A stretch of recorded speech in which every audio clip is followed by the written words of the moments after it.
Hello. Welcome back to What's on the Table, a tabletop show about exploring mechanics in tabletop role-playing games. Today, I don't know what we're going to be looking at because I don't have this planned out this time. Last time I had a thing in mind. This time I don't have a thing in mind. This is how it goes. Today, I'm going to be using a random number generator to select a random listing on my spreadsheet of every tabletop role-playing game that I own, which is 405 tabletop games long. So there's a big selection here. I haven't looked at most of these. If we get a supplement item, which is something that is designed to accentuate another ttrpg, excuse me, then what I'm going to do is I'm going to re-roll the number and we'll try to find another one. I have the stream a bit set up better this time. I think I forgot to pull up Evernote. Now, last week I did get sick, which is why there was only one episode last week. This week, as you could probably tell, I'm still feeling a bit off. I've got a bit of a cough today, but that's because I haven't drank anything. Always remember to drink water when you're doing a stream. Don't drink alcohol. That's against most places' terms of service. Anyway, this is going to be a bit of a downbeat stream today. Not downbeat, kind of low energy. We're going to be kind of off the script today.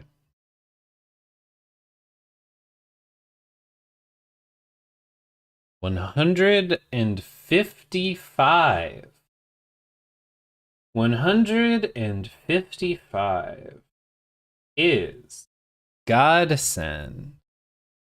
Godsend. Should be under G. Godsend. Right.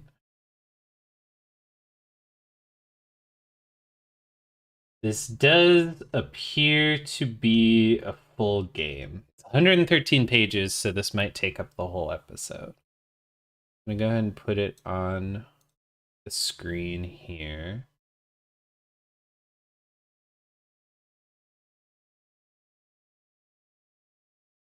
Go. Get it up to a nice image. And then shrink. You might see the screen warbling a little bit. That's me shrinking the display. So I only see what you see. And I can't call attention to anything on the page that you guys can't see. So we're looking at Godsend today. Again, I haven't read this. I've not looked at this in advance. I don't know what this game is, and I don't know what it's about. So for people who are new to What's on the Table, you probably knew it's the second episode. Basically what we're going to do today is read this tabletop role-playing game. Probably not going to read all of it, but I'm probably going to skim through the mechanics. My mic just spiked like crazy. I really hope that that wasn't some kind of like horrible noise on the microphone. I don't know what that was. I'll watch the stream again later. Hopefully things will be okay. I'm gonna go in and into the mic, and I'm actually gonna turn down the gain a little bit because I think that it's a bit too loud. Go down here. Hopefully this will improve the listening quality. Yep, it definitely seems to. I'm going to pull the mic closer to my face. Last episode, we had issues with the mic cutting out because I have a noise filter on here. So if I talk too quietly, you can't hear me. So that's great. Today, the mic's closer to my face. Everything should be fine. There should be no problems. The mic looks much louder today. Also, last time I forgot to mention, this show doesn't have any music. There's no like background audio because I want you guys to get the ability to listen to your own stuff, you know. Pull up Spotify, pull up your iPhone playlist or what have you. Listen to your own music, create your own mood, light a candle, you know. Light a candle, take some weed. Weed is legal where I live. I'm not endorsing illegal drugs. Weed is legal here. Um, chill yourself out. Settle in. Relax. Get whatever you need. Godsend. Let's take a look. I'm just gonna start by reading oh, this is a very nice PDF too, by the way. It's got the chapter links.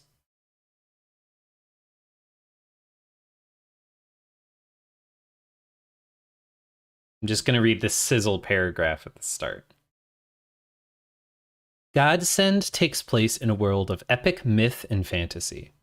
Maybe this world is one that we know well, or maybe you will choose a blank map and draw on it, adding features, locations, and settlements.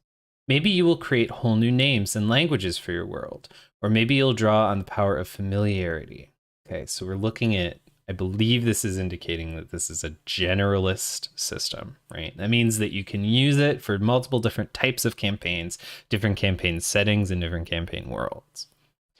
In this world, anything is possible. Magic exists, gods are real, and their deeds are known for a fact.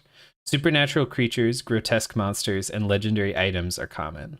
But despite all of its wonders, its miracles, and gods, this world is doomed. Prophecies warn of the coming end of time. Days are numbered, but the prophecy doesn't say, and even the gods don't know, if the events during the end of time will bring the end of the world or just a renewal of a new one. Sorry, I'm sort of self-editing as I'm saying this. This world is doomed to disappear, or be destroyed, or be utterly changed, and not even the fates themselves know which. All this uncertainty means one thing. Everybody now has a plan on how to make the apocalypse go their way, and they have nothing left to lose. Into this world you will portray the gods themselves, as they bicker, scheme, and support one another. You will also play the agents of the gods, heroes ascending into divinity. Torn in half between their sense of belonging to mankind and their duty towards their deity, they will suffer greatly, sacrifice what is dearest to them, and heroically or infamously die, soon to be replaced as the ages turn. Fiction inspiration comes from books such as Homer's The Iliad, Tolkien's The Lord of the Rings, Neverending Story, and role-playing games such as Nobilis, The Quiet Year, How to Host a Dungeon, and The Forgotten Realms, Time of Troubles. So, we got a pretty wide sweep here. The Ragnarok of Snorri Sturluson's Edis, the Bible's Book of Revelations, and other tales of the end times serve as prime material for the game. The system is based on the second edition of Legacy Life Among the Ruins. Here we go. Here we go. All right, so this is something that a lot of tabletop systems are doing nowadays. They have a base system, right?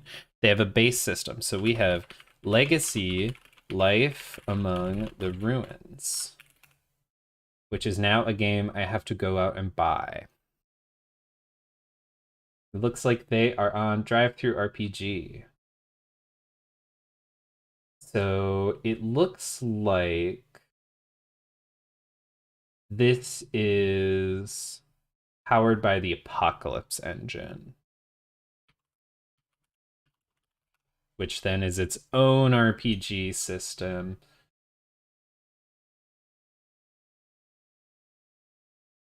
Oh, okay. Well, it looks like Apocalypse World has free PDFs, which is interesting.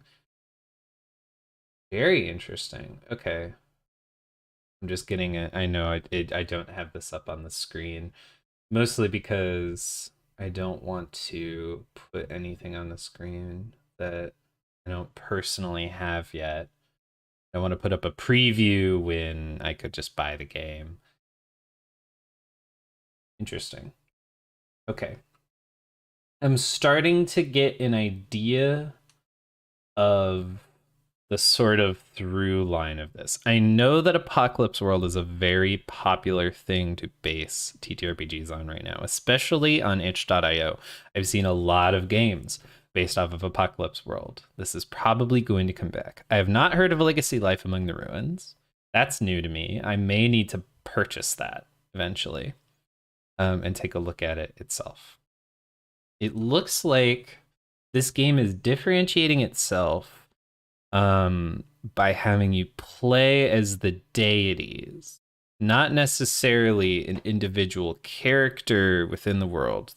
You also do that, but in the role of a sort of deity that is overseeing the end of the world. I think that could be pretty interesting. I think it really depends on how it's integrated into the gameplay, right? If you're playing as a god, but that god is just a TTRPG character, then you're not really playing as a god. You're playing as whoever you're playing as, right? So there's this sort of scaling here, right? How is this game going to give you this feeling of playing as a god? How is this game going to instill in you the concept that the world is ending through its mechanics, right? And again, for people who have not been hanging around here before, we have our scales. All right, we have our. That was scary. I don't know what's on that sidebar, so hopefully there was nothing weird in there. We have our scales, right? Dry versus wet. Do the mechanics integrate into the lore of the game? Mushy versus crunchy. How relevant are individual mechanics to active gameplay? Thin versus thick. How many mechanics are there and how many do the players have to keep track of over the course of the game? All right. I'm going to adjust my mic again. I'm talking a little bit loud today, probably because I have a cold, and so if I don't talk pretty loudly, then it feels like it's not going to get out of my mouth in the right way. And then we have the scale of fudge, which is basically a hard rules to soft rules scale that goes into fudgy, which is fudging the rules for your own benefit, and fucky, which is games where you have to fudge the rules because the rules suck and you don't want to use them. I'm not saying that that's. I haven't looked at Godsend yet. We're just getting the taste of the very beginning. All right. In Godsend, each player takes the role of a divinity. Divinities can't directly act in the world. This is a rule that is absolute and true for all time. However, they can still grant gifts or influence some of their worshippers. So again, we're seeing, how are you going to be role-playing as a deity? What kind of mechanics are you going to be looking at? So you're going to need to gather faith, which appears to be some kind of resource. You're going to have an avatar, and those avatars are going to influence the fate of the world. This is calling to me. There's this old PC game series, you might have heard of it. It's called Majesty, where you're basically playing as. I forget if you're playing as a king or a god. You're probably playing as a king, but you can't influence what any of your people do directly. You just sort of give them things to do, and then they do them, right? So I'm beginning to get this sense that this is the kind of game that this is, where you're going to be, influencing the game together, but not necessarily directly influencing it. You're going to be sort of like shifting things around on a cosmic scale versus a local scale. Okay, here we go. This is something important. This is a new term we have. Godsend is diceless. This is something that I want to call attention to. This is something that's becoming more and more popular. Diceless games. So diceless, how big is this? Sans serif 24. Oh, that's a word. Shush. So diceless games. Diceless does not mean lack of randomness.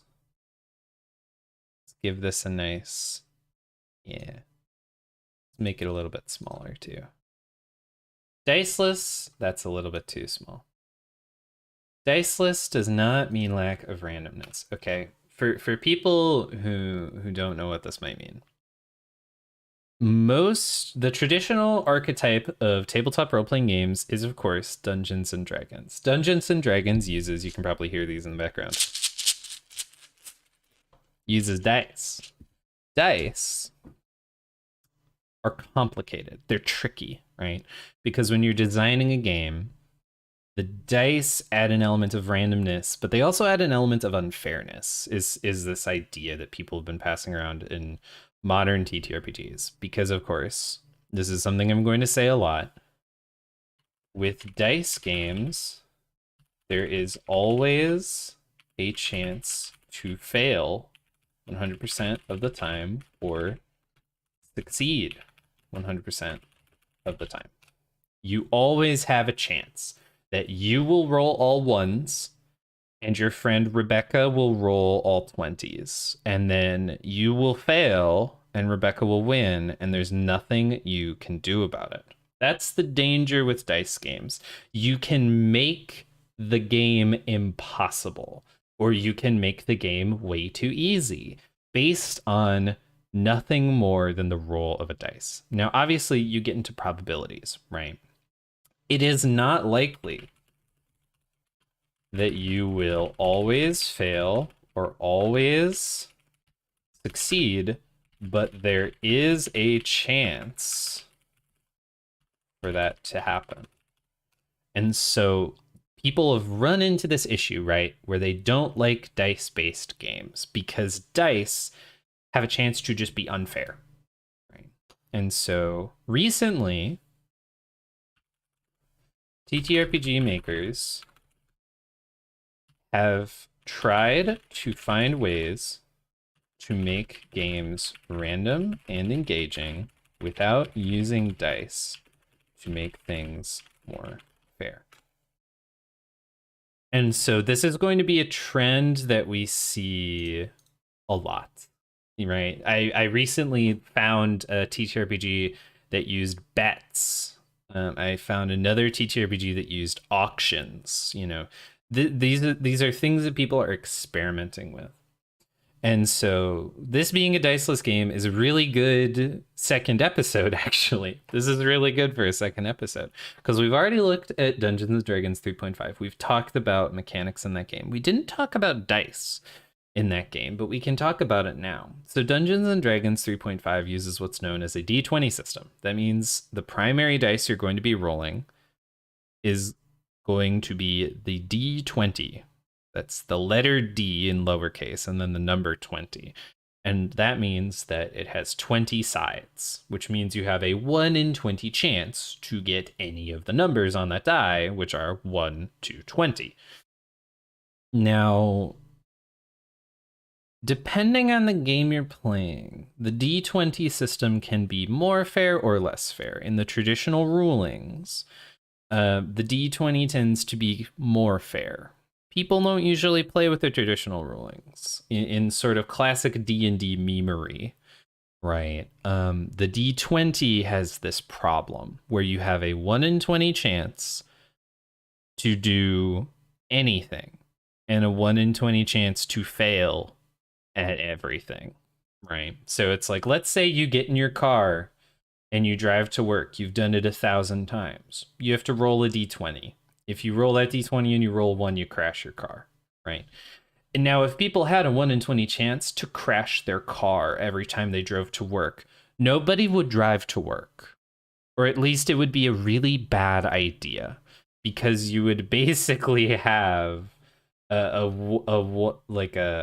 what would it be? 5% chance? Yeah, like a 5% chance to just crash your car and die on your way to work, right? But equally, you know, if you got into a jumbo jet plane, never flown one before, never done anything of the sort, no idea how to fly, the plane is full of passengers and you roll that D20 and you get a 20, you could fly that plane, even though you're not supposed to be able to. That's the danger with a D20 system, is that if you're thinking about making rolls for everything, and that's the emphasis, right? The emphasis is if you're thinking about making rolls for every action in the game, and putting a lot of emphasis on this, if you roll for, whoa, get the cash out of here.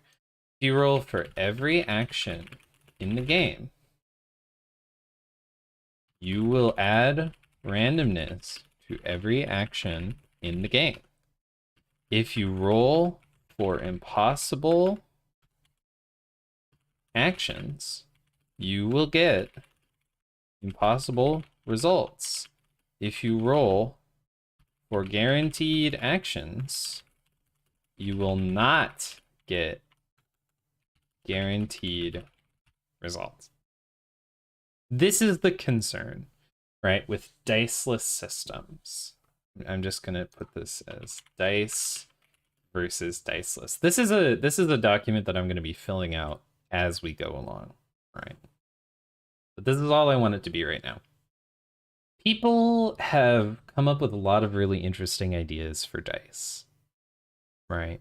But people have also come up with a lot of really interesting ideas that don't use dice. I believe that the apocalypse world system is naturally diceless? Maybe? Possibly? I don't know.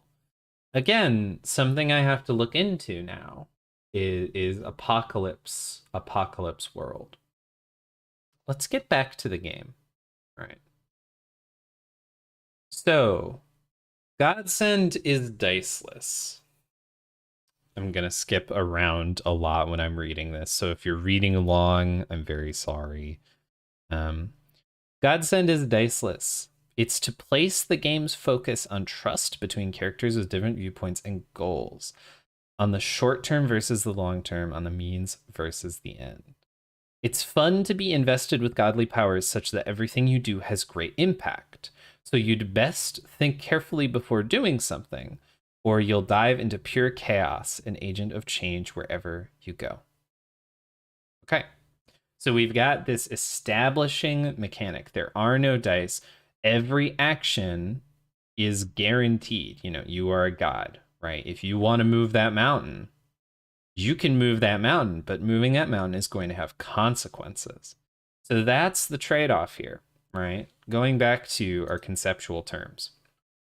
Diceless games need to have some element of danger to performing actions, right? Because otherwise the game doesn't have any texture to it. There's no crunch, there's no thickness, right? The game essentially isn't a game anymore, right? There are a few tabletop games that I would maybe challenge a little bit, and I would maybe say that they're not really tabletop and they're not really games, right? There are just games where you sit around a table and you basically get a writing prompt to tell a story with your friends, and that's really cool. It's maybe not necessarily a tabletop role-playing game. It's mainly maybe just role playing. The tabletop and the game element sort of gets removed. And the problem with role playing is that anyone can do it, right? You want a system. You want structure. Let's add another thing to this list. This episode's going to be adding a lot of things. Okay. How do we get, what is this, a medium header? Yeah, this is a medium header. System. That is not big as I wanted the medium header to be. Systems are good. All right. This might be very controversial. All ttrpgs must have some kind of structure. This is the wrong font size again. I might just have to like update normal text. There we go. That's a bit better. All ttrpgs must have some kind of structure. The alternative to no structure is simply, the alternative to structure is anti-structure, which is sometimes equated to freedom, right? So a lot of games want you to have a ton of freedom in what you can do. That's anti-structure. However, anti-structure must exist within structure, a framework, or it has no purpose or meaning. Anybody can sit at a table and tell a story with their friends. The defining feature of TTRPGs is to provide structure to those stories and experiences. All right. So, games must have structure, right? This is exactly what Godsend is trying to do. Godsend is trying to introduce structure here. So, diceless system. The danger with a diceless system, if you don't replace the dice with anything, right? Because you could replace the dice with cards, or you could replace the dice with bets or auctions or some other arbitrary way to introduce competition and randomness into the game. But if you're going with a true quote unquote diceless system, trying to remove randomness as much as you possibly can, you run into the issue of anti-structure, right? Because dice systems are a form of structure, and every game has to have structure. So diceless games need to have extra structure built into the game to avoid simply becoming a non-game entirely. This might be controversial to say. Again, this is about definitions, right? What constitutes a game and what doesn't constitute a game, what constitutes a tabletop game specifically. If it's a laptop, is it tabletop? You know, if you play D&D on your laptop, are you really playing a tabletop game, or are you playing a web seminar, right? These are questions people ask, and I have my answer to it, but you might have your own. Drinking more water. I think you could. Oh no. I hope you guys didn't hear my really loud swallowing noises. Well, that's okay. We have fun here. So again, getting back on track. Systems are good. Every tabletop role-playing game must have a system. If you paid $20 for a PDF and then you opened it up and it was just a blank sheet of paper with a little paragraph on it that says, like, here's the lore, play a game with it, you would be pissed if you paid $20 for that. You'd be cheesed. You'd be so angry. You go, well, what the hell did I buy then, right? Godsend is working against this anti-structure by introducing more structure, right? It's these ideas, going back to the PDF, right? You know, you have to deal with hard choices and sacrifice. And those hard choices and sacrifice are structurally built into the game. They're not something you necessarily come up with. The consequences are built in. That's really important. And I'm looking ahead a little bit, and I can see another source of structure. Here is what is probably the big thing of this game. Each player creates their divinity and also controls another player's avatar. You need to portray your characters with honesty, because sometimes your avatar will need to promote their divinity's interests over your own. Here is conflict, okay? Conflict between players. In games terminology, this is called friction. Friction is good Friction is good. You want friction. You don't want too much friction, because if you rub friction things together too hard, you get a fire, and you don't want to set your gaming table on fire. You don't want your players to stop being friends. You don't want this to turn into Mario Party, right? You want this to be a fun experience for everybody, but you need to add friction, because otherwise the players have nothing to bounce off of. We can talk more about friction later, but for now, I'm adjusting my microphone again, I'm so sorry. For now, we're going to be looking just at the game. I want to focus more on the game. We've been looking at terms for 32 minutes. Let's focus on the game a little bit. Right. Here we have an accessibility rule. We can talk more about accessibility rules. Basically, these are sub rules, rules that replace rules, that, you know, provide access to players who don't necessarily feel comfortable with the systems or can't engage with the systems for whatever reason, right? You know, like it says, if you don't feel at ease shifting your viewpoint. They don't say why you might not feel at ease, because that's not important. If you don't feel at ease playing the game, then you have to you want these sort of rules, and we can talk more about that later. We can talk about texture. We can talk about rules thickness when it relates to accessibility rules. And I'm also not going to beat around the bush. Sometimes accessibility rules are there for capital A accessibility, like if you have a disability, if you are blind, can you play this ttrpg or what have you.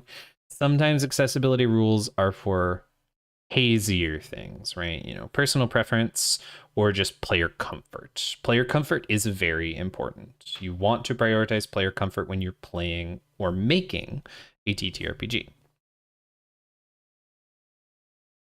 So we're starting to get these nice, like, capital words, right? Your moves create perils and NPCs.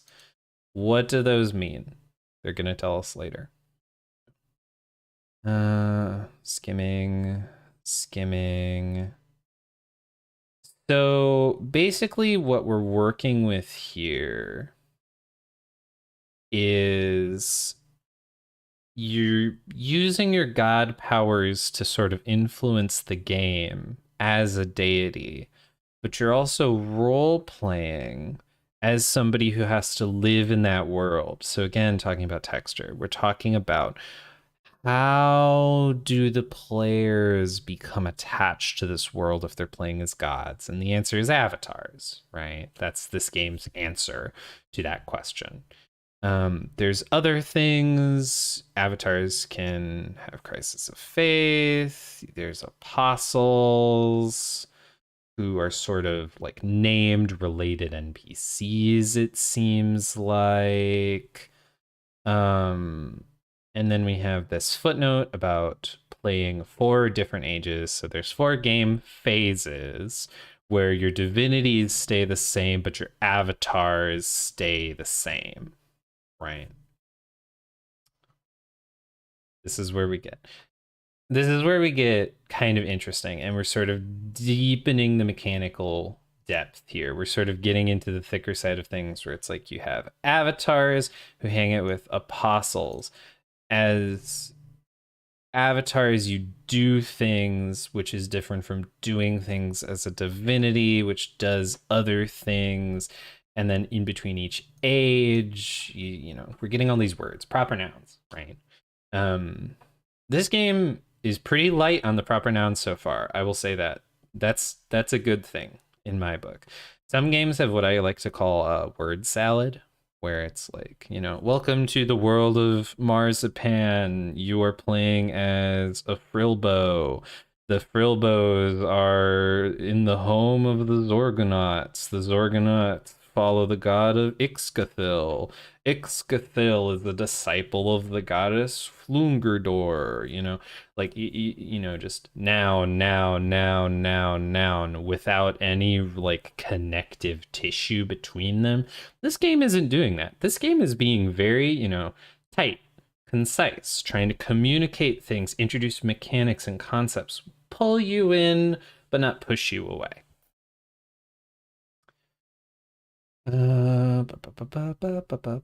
So part of this game is that you're going to be making a map.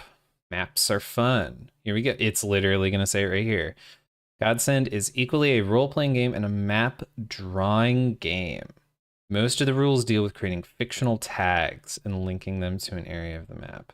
Campaigns are 4 to 8 sessions, 4 ages, an epilogue, continue the story of your characters, then you get to make other campaigns. Keep the Pantheon. Here we have another one of these red inserts, which seems to be rule inserts. It says, when playing Godsend, it's useful to keep some guidelines in mind. Always follow the fiction. Address the characters, not the players. That's a really good rule. I love rules like that. Always ask questions. Always answer questions honestly. Another really good rule. There's no misinformation, no distrust. You're not allowed to lie to the other players. Very good rule. Provide details around the world. Change the face of the world, act as a divine being, and support the other players when their characters are leading the story. Some of these rules are really clean. I like address the characters, not the players. That's like a classic role-playing rule that's sort of being made gospel here. I'm a little bit less of a fan of provide details about the world surrounding you, because that's something that you can't do naturally, right? That's something you sort of have to invent out of yourself. Address the characters, not the players. That's something you can do. You know, if you tell somebody to do that, they'll understand what you mean. But what details, right? What kinds of details, right? There's this sort of philosophy about detail-oriented storytelling in TTRPGs, but a new player won't always know what that is, right? They might not have that philosophy coming in. They might not even know what details you're going to be talking about in this TTRPG. Like myself, I have no idea. You know, I don't know what kind of details we're going to be talking about. So sometimes we'll talk about rules like this as well, where what we're going to talk about. This is the difference between whoa, there's more stuff in here than I thought. This is the difference between a hard rule and a soft rule, right? Address the characters, not the players. That's a pretty hard rule, right? That's a pretty, like, you know when you're doing it and you know when you're not. Provide details about the world surrounding you. That's a really soft rule. That's like a really soft, almost mushy rule. And it's also really dry, right? This is the problem with dry rules. Provide details. What details about the world? What world? Right? How is this relevant to this specific thing that I'm personally doing? That's what we're going to be looking at today. It's okay if you don't remember these all the time and even if you break them occasionally, of course. Fudging the rules is always okay. These guidelines are the backbone of what is overall a mechanics light game. Here we go. Mechanics, get friction out of here. Mechanics light. You know what? I don't need to write I don't need to write an entire paragraph about this because it's one of our 3 scales. Thin. This is supposed to be a thin game. That's really good to know. Knowing when games are thin, knowing when they're thick, very good to know, because that's going to determine the flow of the game as you're playing it. Here we go. This is interesting. I am skimming the page so that we don't run into issues with me not skimming the page. So this is a GM system. GM stands for Game Master, sometimes Dungeon Master, or another stand-in acronym. So GMs create asynchronous playstyles, or maybe asynchronous isn't the right word. I can't think of the right word right now. styles. I can't spell today. Creates asynchronous play styles between. Did I really spell that wrong? No, it's just the Google Dictionary being bad. Creates asynchronous play styles between players, right? Not every player is performing the same role. Allows less structured games to have a guide for the other players to follow. However, that guide is usually saddled with more responsibility than the other players. This can create a gulf between the GM and their friends, or otherwise create friction between the players. Otherwise create unintended friction between the players. Game masters are a big, long-running argument in tabletop role-playing games. Game masters really are. Dungeons and Dragons has them. A lot of games have them. And that's for this reason, right? Allows less structured games to have a guide for other players to follow. The GM decides the story. The GM sets the setting, sets the tale. My voice is dying.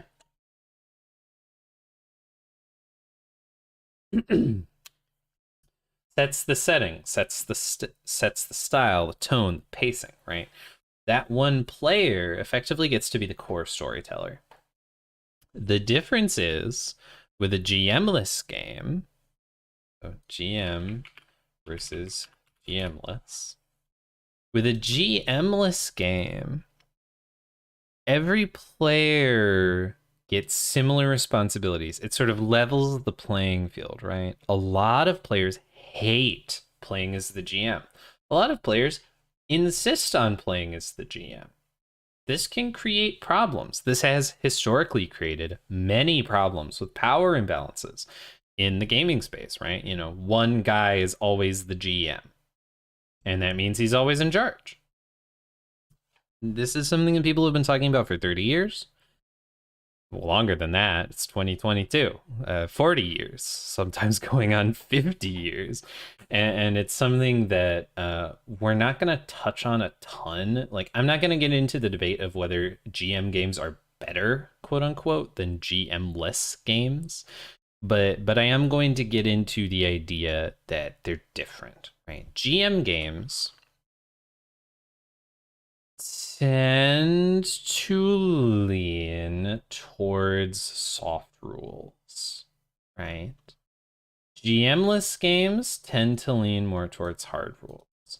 Like this game said, this is a rules-thin game, right? So we're going to be looking at some soft rules, which means we're going to be playing the GM. These things are all connected. You'll need 3 to 5 players to play Godsend, one of whom will be the GM. I strongly advise you to play with 4 players. That's fine. Recommended player counts are pretty standard. Games are character-centered. Too many players. Yeah. Set up rules for the game. Everyone is willing to play the game. Ask some questions to your play group. This is something that more tabletop role-playing games have been doing recently. Very appreciated. Knowing your play group is very important. Knowing your playgroup can mitigate the consequences of a game that is not as suited towards your playgroup as you might have expected, right? Like we talked about all the way back up here, games are not universal, right? Not everybody is going to enjoy every game. If everybody enjoyed every game, we wouldn't make new ones. We'd all play D&D 3.5. But I don't enjoy it, and that means we have, texture and change in the world. And that means people have continued to make ttrpgs, a lot of them, and they're all different in different ways. So that's good. change, texture, differences between things is good. But what that means is that sometimes you buy a game and your players don't like it. That kind of sucks. It really does. Sometimes you buy a game and your players love it, but they love a specific version of it, right? Different strokes for different folks. What this game is trying to do, because like we said at the start, it's a little bit of a general system. You're sort of coming up with your own sauce, right, to put on this game. You're coming up with your own flavors to inject into the system on your own, which means everybody is going to be playing the game a little bit differently. Like I said, soft rules, right? So, questions for your play group. Are you okay with players fighting each other? Are you okay with putting pressure on other players, right? And finally, are you okay with playing with the concept of religion and the end of time? Okay, that's maybe a bit of a direct question about whether you're suited for playing the game or not, but it is a good question to ask your playgroup, right? Are you comfortable with what we're going to be doing at this table? That's like a question that every game master should ask before you start playing a game. Is you sit everybody down and you set up ground rules, right? You set up your safe words, right? You know, tabletop role-playing games aren't sex, but they do require boundaries like sex does. Tabletop role-playing games require really strong boundaries and the ability for any player to enforce their own boundaries. This is what we were talking about with a couple of minutes ago, actually, with GMs having an imbalance of power, right? It is extremely important that a player should be allowed to get up and leave the table if they want to. It is extremely important that players should be allowed to say, stop, I can't handle this. We can't do it this way. That is okay. That's part of gaming. That's part of being a person who has boundaries, right? And so tabletop role-playing games introducing boundaries into the space is very good. It's something that has been sort of... Dungeons & Dragons was sort of a boundaryless game. It was that sort of thing where it's like if you couldn't handle Dungeons & Dragons, people were just kind of like buck it up, snow cup. But what's the fucking phrase? Snow cup doesn't mean anything. Suck it up, Buttercup. There we go. That's the phrase. That's the phrase that people would always say. You know, you'd be like, I don't want to play this game. It's stressful and I don't like it. And people would literally tell me, suck it up, Buttercup. You're gonna fucking play Dungeons of fucking Dragons, or you're gonna go home in the cold. And you're gonna have to call your mom and she's gonna have to drive you home, and it's gonna be really awkward for everybody, right? Games are a little bit more, let's say, gentle about it nowadays, and games are more interested in setting boundaries than forcing players to break boundaries, which is good. So you've asked questions to your players. You're going to build the world. What kind of setting are you doing? You know, how powerful? What's the power scale of your setting? You know, what sort of setting is it going to be? All that stuff. So basically asking your questions about what you're doing at the table. You're asking why you're doing it, and now you're asking how you're doing it. So now we're going to get into the crunchies. Each non-game master player takes a Divinity playbook, which is called a domain, again, proper nouns. I'm probably just going to call them playbooks for now to keep it simple. Create their divinity. Domains, this is going to get confusing, isn't it? I'll just use the word they use. Domains represent a strong concept based on a specific aspect of the universe. For instance, God of War, Kratos, or video games, right? Which the divinity embodies. You can't take a domain already embodied by another player. Makes sense. Your first task is to choose their look and their cult. It only affects the fiction, so again, soft rules. You don't technically need a look and a cult, but hypothetically you want them to add texture to the game world, right? You're gonna choose an existing map or just start drawing one for fun, and you're gonna build some landmarks. Your divinity is going to have epithets and subdomains, and they're also going to have moves. Moves are something, I believe moves, like capital M moves, are something created by the Apocalypse system. I think that that's like a thing that they did. But again, haven't read it. Don't take this as a grain of salt.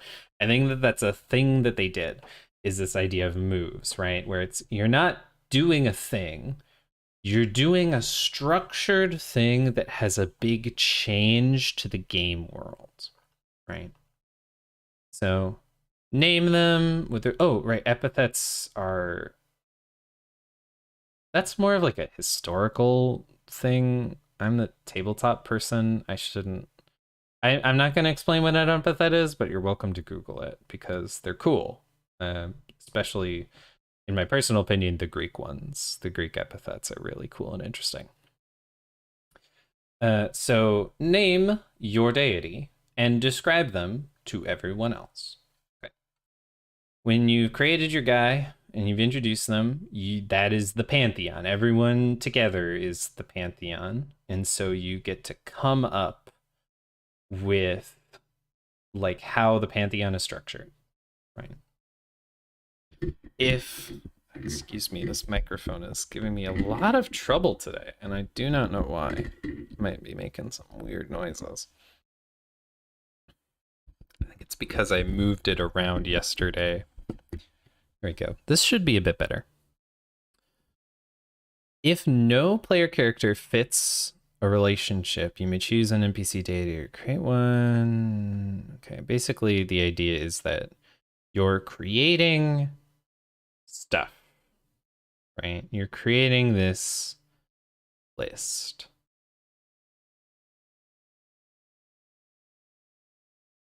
And then that is going to determine an arbitrary stat known as faith, right? Faith is that stat that we talked about way at the start.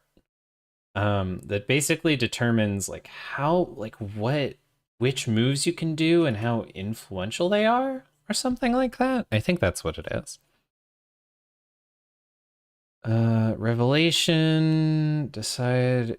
Okay, this is important. Decide if your goal is the world's salvation or its ruin.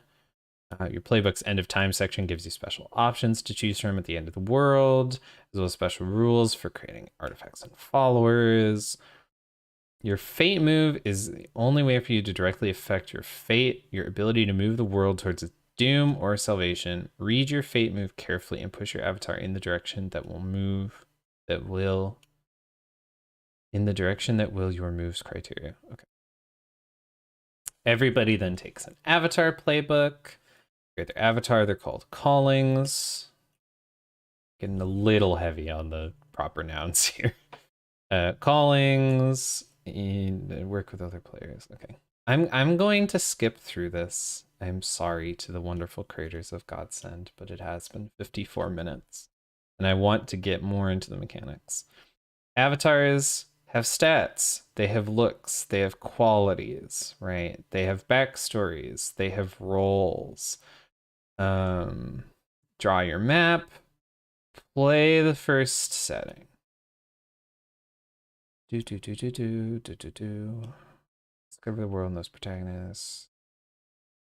Some features. Focus on filling the personality of their characters.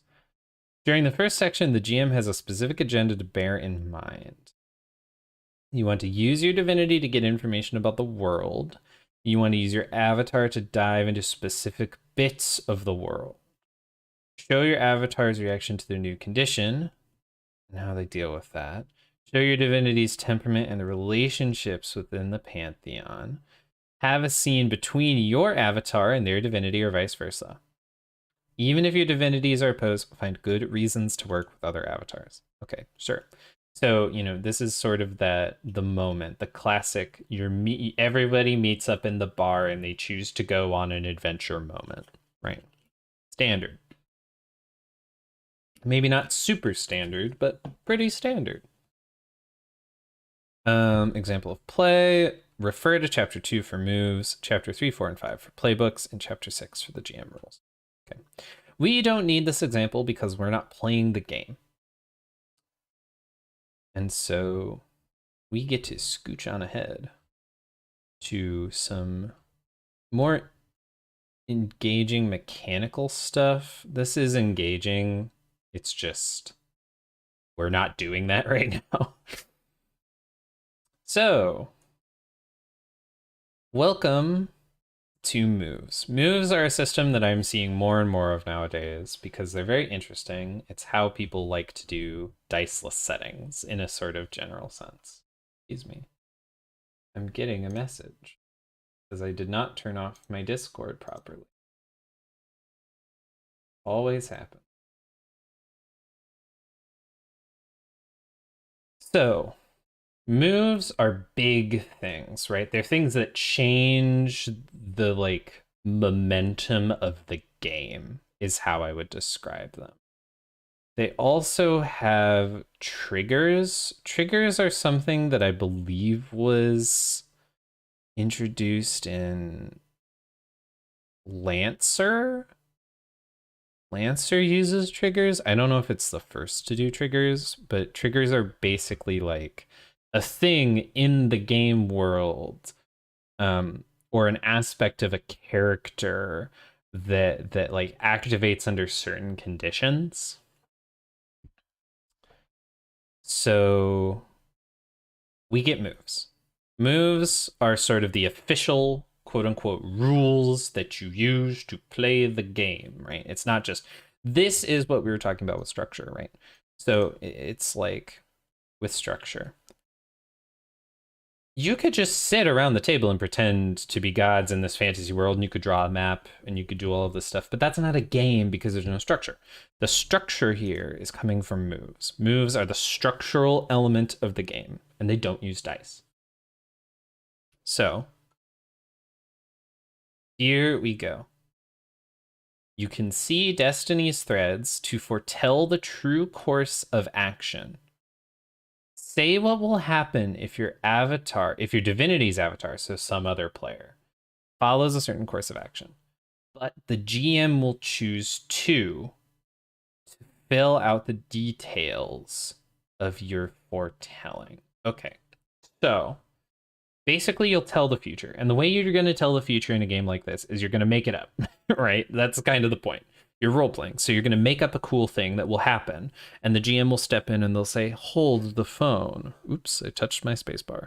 Hold that phone. In order for this thing to happen, you're going to have to do something, right? So your avatar can get the chalice, but there is a goblin king in the way. That's the sort of momentum of this game. And we're getting a very interesting system here where the player's moves are not restricted by the GM, but they are nuanced by the GM, right? The GM is not the final doer or sayer here. The GM is the guide, right? The GM is the story's focus, stepping in to muddle things around, put a little monkey wrench in all of the systems to try to give the game more texture, give the game more structure, right? You can give an artifact to your avatar, or you can give an artifact to your avatar's buddy, right? Makes sense.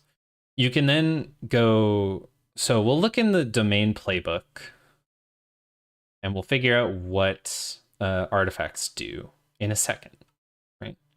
And finally, you can inspire worshippers to support your avatar, which will create a sort of band of followers. You can also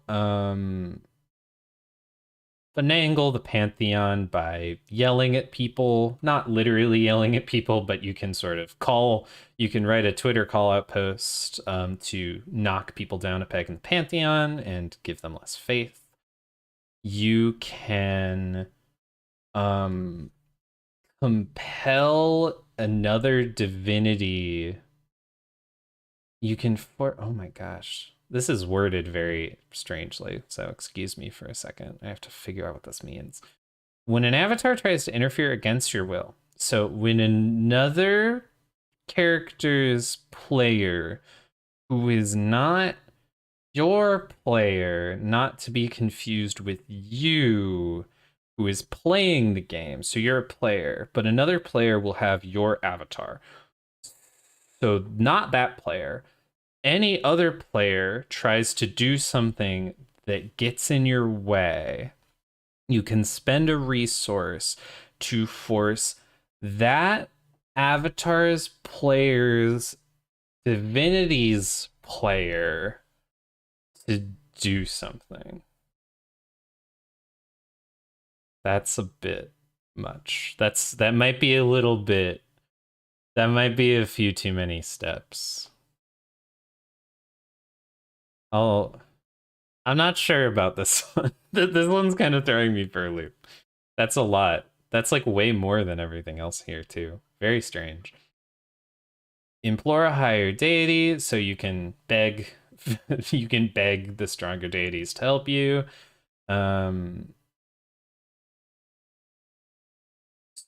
So you issue orders to the player who's playing your avatar, and then they do the thing, which is like, yay, you don't suck, or they don't do the thing, and then you take a hit from that.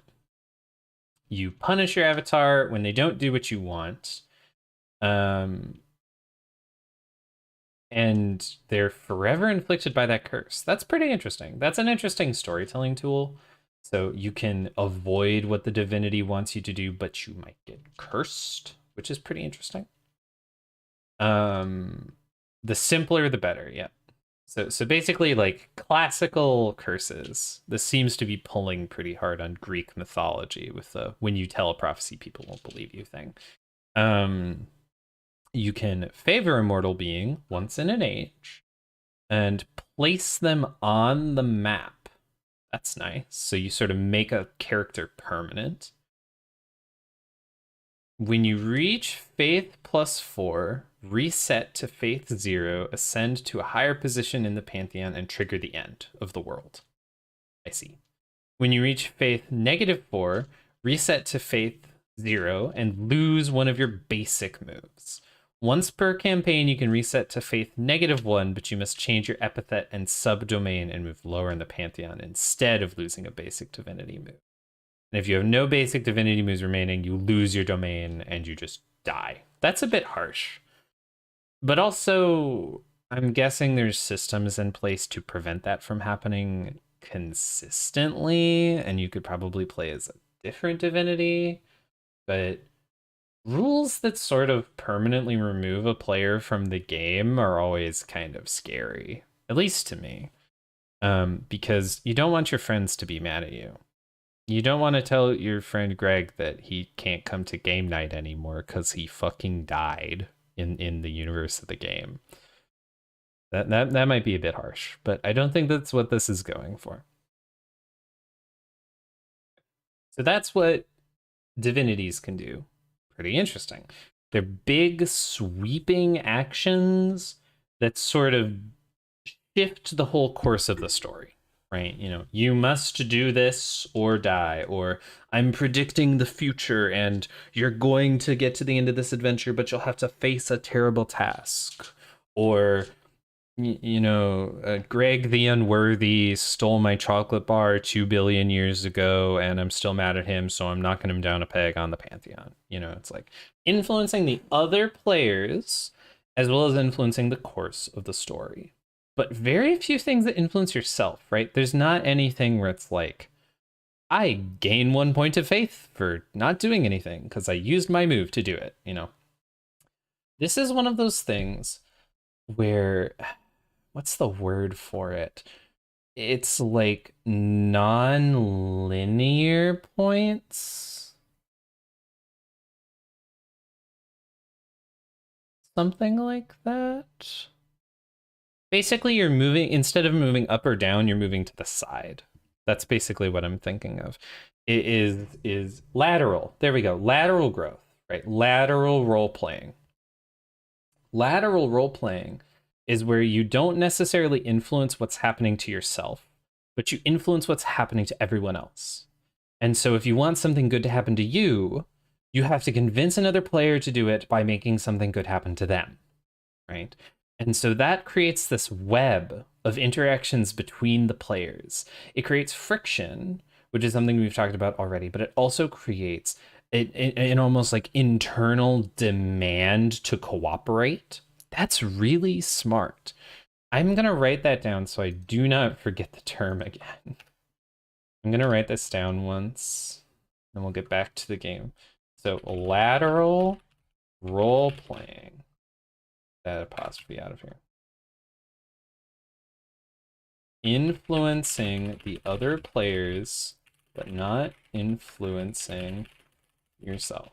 If you want good things for yourself, you must do good things for the other players to incentivize. Runs the risk of isolating or otherwise shirking one of the players, or making one of the players more powerful than the others. Right. If everyone thinks your character is cool, but everybody thinks Greg's character kind of sucks, then everybody kind of bullies him. And then because of the rule where if you become too unpopular, then your god just dies. So Greg has to go home because nobody likes him, and now your friendship is over. That's kind of dangerous in terms of art, tabletop RPG design. But most people aren't that kind of dick. You know, they're not that kind of asshole. They're kind of more subtle than that. And so I think it's not, I think it's pretty safe. As an avatar, you can try to do something really cool. You can use your stat to get benefits. You can use your stats to get benefits to this action.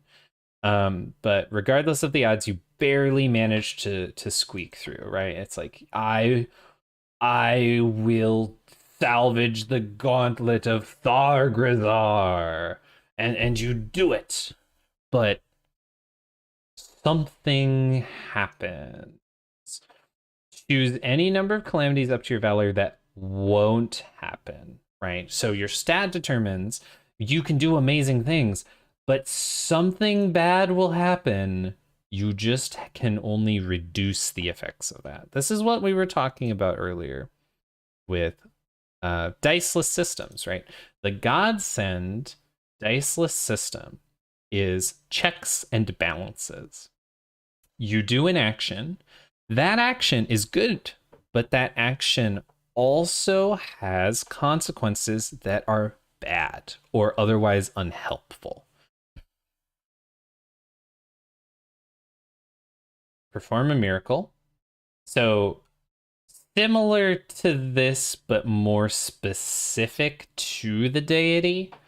And then these are affected by wisdom and valor. These are affected by will and charisma. So I believe there's only 4 stats.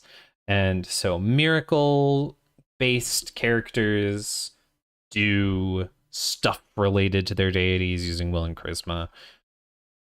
Tide-based characters do cool things using wisdom and valor that are through their own power, but not necessarily tied to their god. Unleash the fury of war. Engage in battle against a powerful opponent that you can harm. This is always a very important caveat to put in the game. Remember when I said it is not... There's always a chance to fail or succeed. Never let your players do things that they can't do. That is like a soft rules nightmare. It's like the old, this is a game about gods, so it's that old parable, right? Can God create a rock that he can't lift? Right? It's like that. Can you create an enemy that your players must fight but can't fight? Right? So again, we're sort of mixing the stats together now. This is valor and will. Will is here, Valor is here. So we've got sort of, mixed stats. Different characters with different stats can do different sorts of things. Characters with Valor and Will do more fights. Characters with Will and Charisma will do more miracles. Characters with Wisdom and Valor will do more Tides of Destiny. That's like a hard thing to say. So convince people of stuff, basically persuade them, fight them, do magic, or do a cool thing. That's basically your actions. And yep, so you have exactly as many as there are like easy combinations of the 4 stats.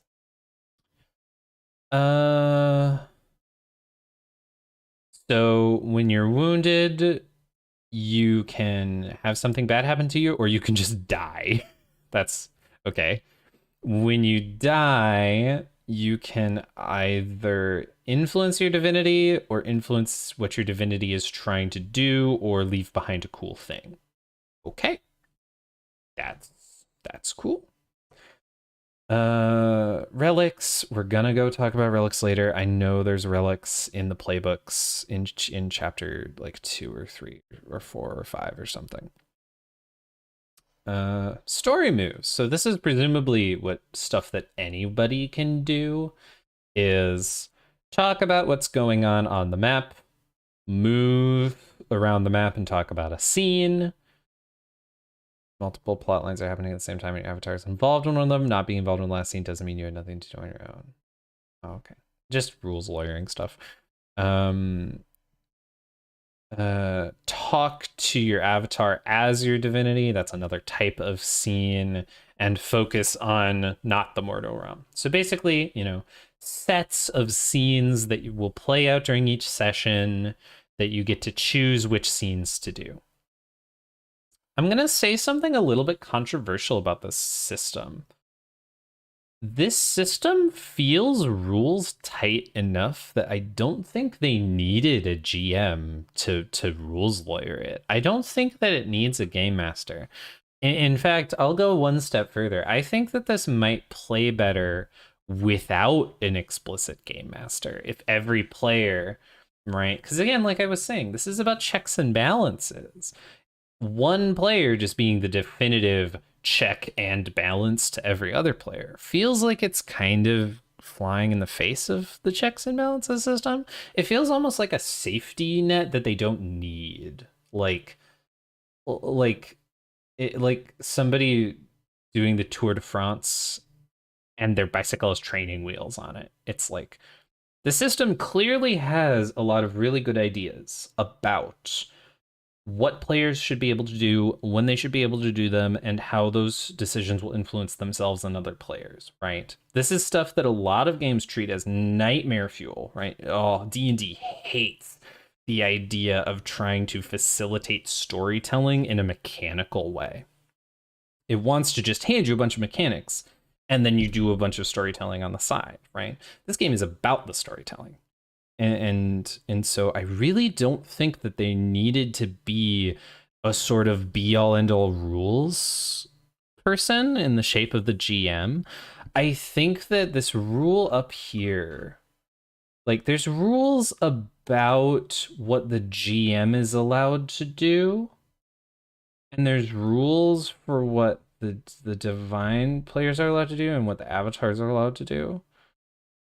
I think that even if there was just a rule about the GM not being the same person every time, I think if the GM got to be a different player each time, I think that might even just twist the concept a little bit more into the realm of like consistency, right?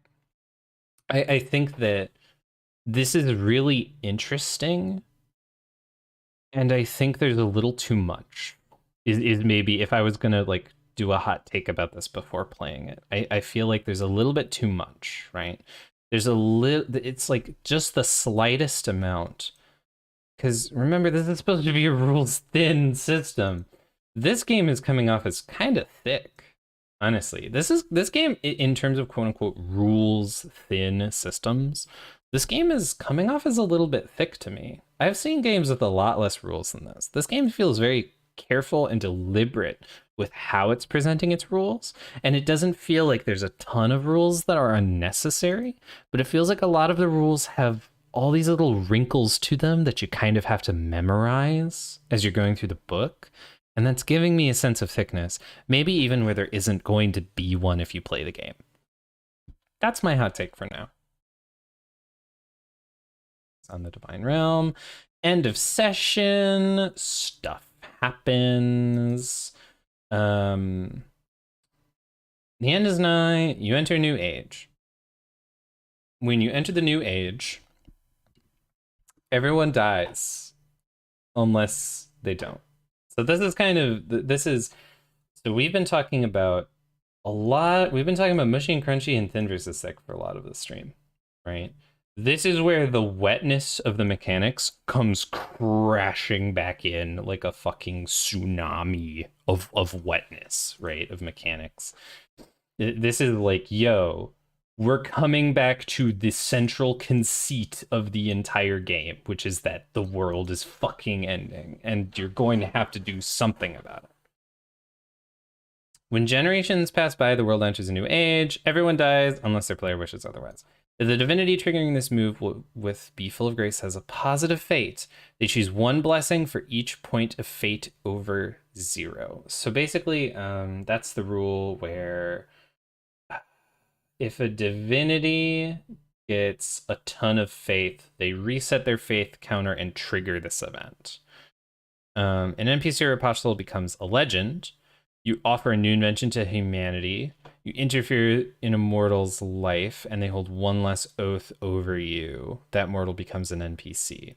If the divinity triggering the move is a negative fate, they choose one blight for each point of fate under 0. Okay. An NPC dies in atrocious or shameful circumstances. A new peril emerges. A minor divinity is forgotten. Their divinity becomes chaotic, and others may covet it. Other divinities may spend one fate to choose a blessing or a blight. So the people who didn't do this still get something to happen to them. And I want to point out something really cool. Okay. So remember earlier how I was like, it's kind of odd that somebody could just die and not get to keep playing the game. This is the check and balance to that. The person who runs out of divinity, right? The person whose divinity dies gets to do all of this stuff. So the person who quote unquote fails gets put in a position of power to decide how the game continues. That's a really good check and balance. It keeps the player engaged. Sure, Greg, his god is dead. However, his god is going to do some crazy shit on the way out that's going to decide the outcome of all future sessions of the game. That's going to have all of this stuff happen, right? And then he probably gets, he presumably gets to pick another divinity and keep playing the game. So at the end of the 4th age, so after this happens 4 times, the divinity triggering the end is nigh brings about their current goal. So your goal is to be the person who triggers the thing at the end of the game. So if you are trying to do ruin, you're trying to get negative fate points. If you're trying to bring salvation, you're trying to get positive fate points. And so some people are going to be like funky gods who are all like bad and doing all this evil stuff, trying to destroy the world. And some guys are like, we gotta save the world. It's flavorful. It's flavorful and interesting. And they get their goal. Right? So you get their goal. And that's just the end of the game. That's just the whole end of the game. Just book closed. The PDF is over. We're done reading. Godsend. The game is over. Before we kind of, do final thoughts on this, I want to look a little bit at domains and all the playbooks and such. So we've got some cool stuff. And yeah, okay. So this is where a lot of the game's flavor is coming in. These are not mechanics necessarily, but I still like to look at them flavor. I like to read these games and go, ooh, that flavor is so good. Delicious. You know, very fun. I feel like I have a sort of deranged energy today, and I don't know why. So you get all the stuff. Oh, and here's where we get the landmarks. Okay, so one big complaint. I kind of wish they had put these first and the rules about them second, because I didn't know what a lot of these things they were referencing were until after I had read all of the rules. Seeing this, right? I'd have to go back and reread the rules with a new context. And when that sort of thing is happening, where you're sort of jumping back and forth in the book, you might as well just put them in the chronological order of the information as you need it, right? So I feel like the playbooks should have gone in the middle of the rules, right? The rules should have sandwiched the playbooks. So it's like when you're looking at the rules about how to make your deity, you just get the deity playbooks right then and there. When you're looking at the rules, this is going to be most of the book, by the way. So we're going to scroll through pretty fast.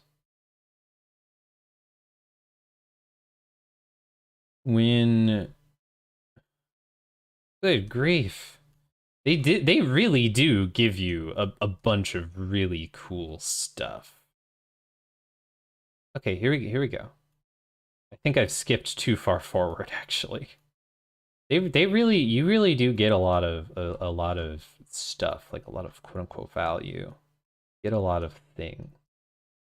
Could I please find?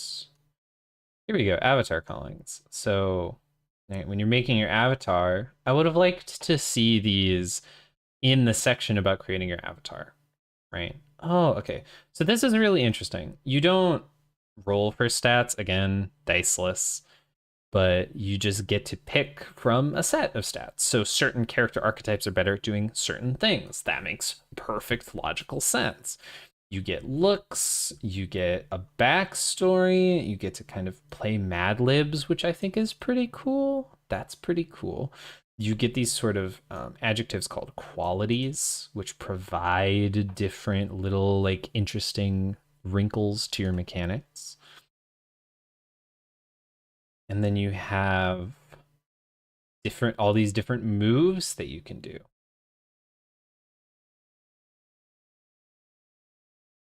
Really interesting. I'm going to go back up to the start of the book, and instead of scrolling through over and over, I'm going to look at the end here, running Godsend.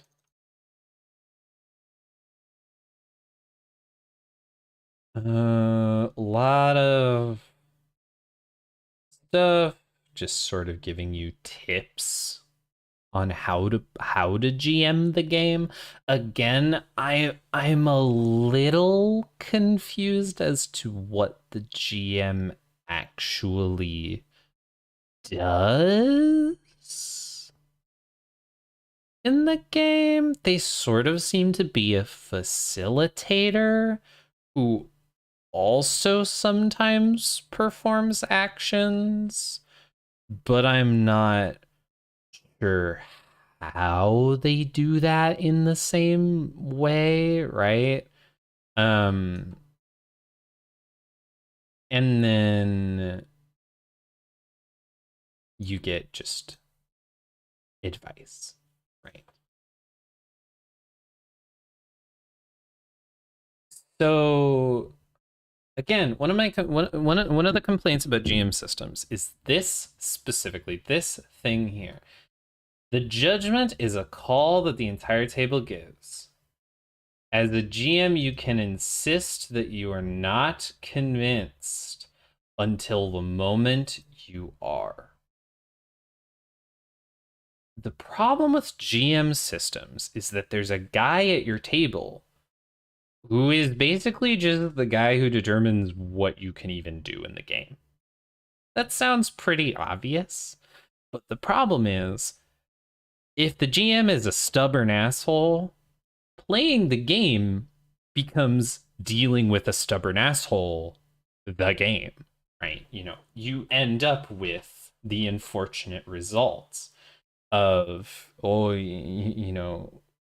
Chris.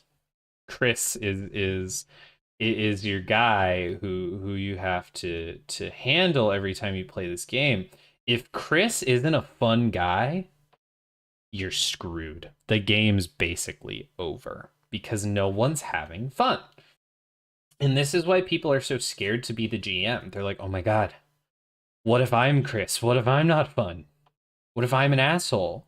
And then they just don't ever want to do it. And then only one person ever GMs, and then that person gets an obscene amount of sway over their friend group's ability to play what is effectively a paper-based board game, right? It's like, Chris, could we not just do Settlers of Catan this week? You've been preventing me from killing this giant with a rock for 4 weeks in a row, and I'm gonna kill the giant eventually. Just let me play the game. And as soon as your players are going, just let me play. Just leave me alone. I don't want to talk to you. That's the point at which the GM has failed. And so there's this sort of thing where it's like, you can make that infallible by not having a GM, but also by necessity, if the players are at each other's throats the whole time anyway, they're not going to have fun no matter how good your game is. So it's a fine and delicate balance. I'm not saying that this game has poor balance, right? This game clearly has a very good idea of what everybody is doing and why they're supposed to be doing it. Players sort of going off script in that way is usually something you can't plan for when you're making a game, right? Because if players aren't following the rules, then well, then they're just not following the rules, are they? They're just not playing the game, right? They're just not playing your version of the game. They're playing their own version of it. And so that's one of the things that, a lot of games sort of have to rub up against is, how do I give one player all this power over the story without putting them in a position where they can abuse that power? This game seems to have the opinion that the way to do that is to just not give the GM a ton of power in the first place, right? The GM is sort of the question to the other players' answer, like in that order, right? So it's like the players say, I have an answer, and then the GM asks a question about it. It doesn't seem like the GM really gets to just like decide how everything goes. It's like they add texture to the things that are happening instead of determining whether they happen or not, which is pretty nice. I'm just a little confused as to what they do besides that, right? Like, what does the GM should have their own divinity, right? So the GM is just a player. Maybe I misread it. Maybe I'm coming to weird conclusions because, this is a shorter show and this is not necessarily going to be a deep dive into this game. Mostly because I don't want the people who made Godsend to come knocking on my door and saying, hey, Rowan, you've created a stream that means people don't have to buy our book. What the fuck? No, I want people to buy the games. I don't want this to be a full look at the game, because if I just showed you how to play the game, you wouldn't need to buy the game. And I want you to buy games. Please buy tabletop games. I'm begging you. I'm fucking begging you to go out and buy maybe even this particular book right now. Please. I will get down on my hands and knees. Do not make the people who make Godsend come to my door and tell me that I'm stealing sales from their books. I want to be a facilitator. I do not want to be the arbiter of the end of this industry. Please do this for me. That's basically it. That's basically it.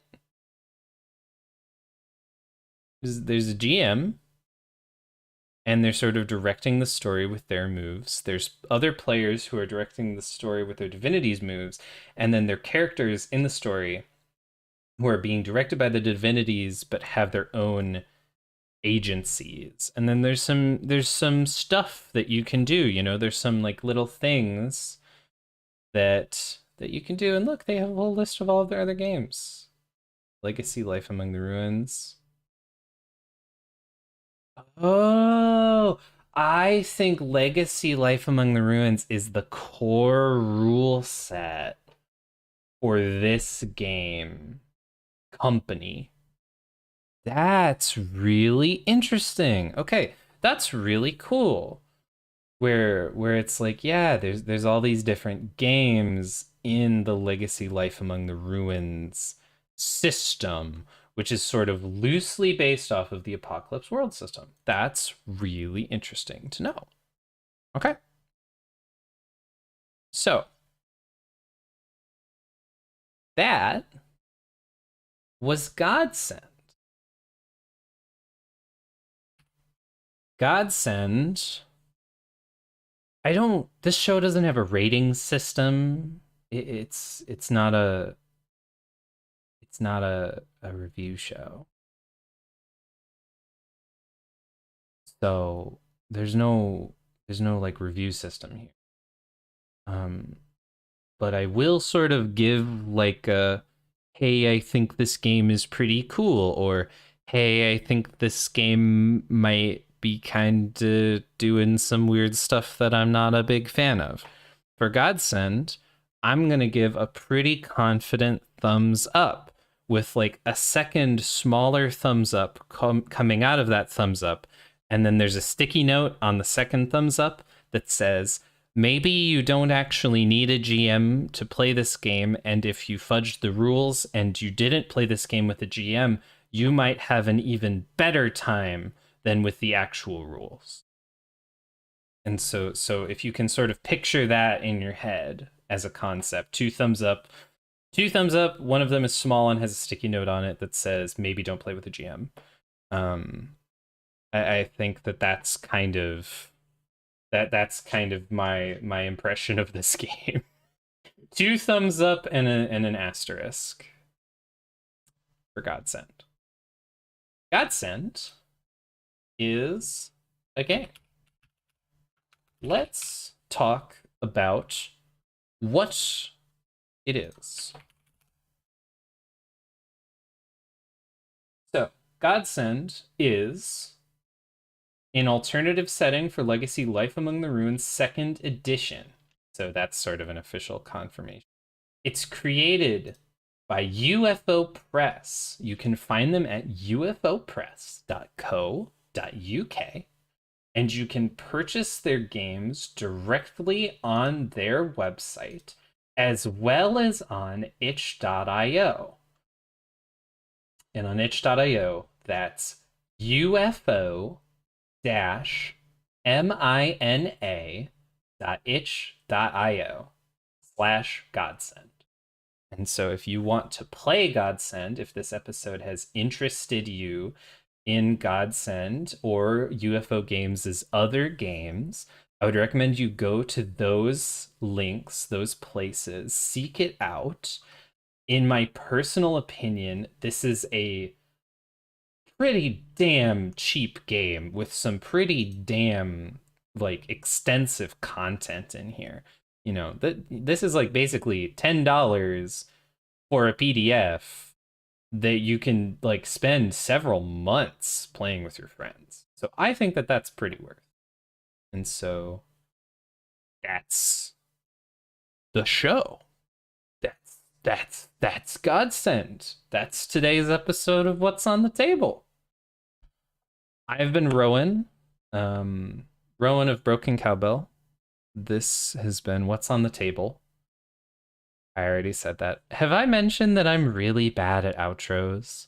I'm really, really bad at outros. This might become a running gag of me being really bad at outros, unfortunately. Let's try that again.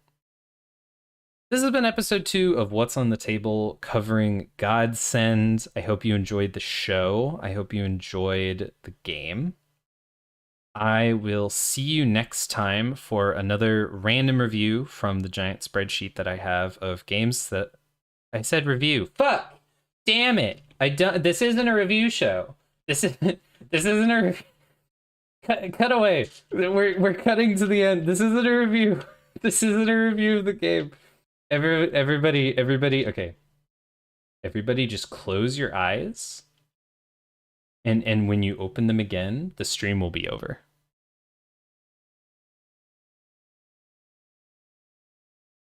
I'll see you on the next stream.